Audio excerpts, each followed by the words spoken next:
Patrick, Yes, sir. we just finished day 2. Yes, we did. Tell me your thoughts. Day 2 is tough.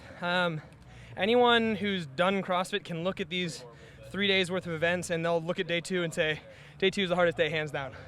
A, you're fatigued from day 1 going all out. B, starts out with the hundreds. Probably one of the most brutal workouts that CrossFit has ever put out there. And then finishes off with just like a midline gasser, like 315 in box jumps. How can you expect to do well on that after what you've done earlier in the day? Is there anything you want to say to Dave Castro right now? Yeah, dude, screw you, man. Like, that shit's hard. Like, have a little sympathy for us. That's like, I don't know. Actually, no.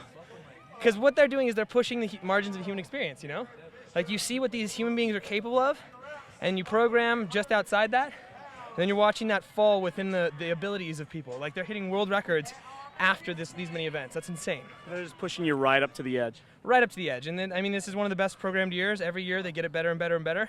And I think this is probably one of the best years they've had. So you had an injury last year. You weren't able to compete. Yeah. Tell me what it's like to be back in the game. It's awesome to be back in the game. I mean, it's really, really cool when you're done with each event.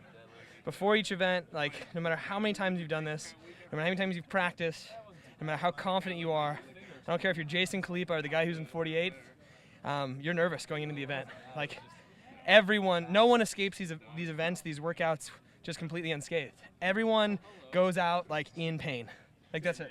So how do you deal with the nervousness? Does it go away after you get your first rep under your belt? Yeah, when you're in the middle of a workout, you just, as soon as that 3, 2, 1 go hits, like, nervousness goes away, and then it's just, like, the overall, like, gut-wrenching factor of, hey, you've bought into this. Now you gotta, now you gotta pay yourself out, and you gotta, work your way through this workout. So, you came into this last event tied 4th and 5th, tied with 35 points. So you are right on the bubble. Assuming Jason Khalipa qualifies, the top 4 will go to the games. What do you need to do to obtain one of those spots tomorrow?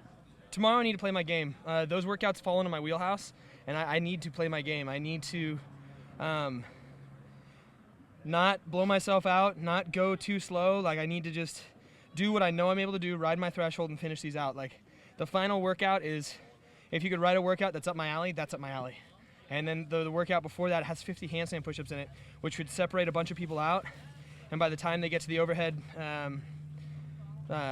jerks, then I should have a nice lead on them. And then by the time we hit the thruster or the lunges, I can do that unbroken. So we'll see how we go. Okay, Pat Barber back in the game. We'll see how he does. Good luck, man. Thank you, sir. Thanks.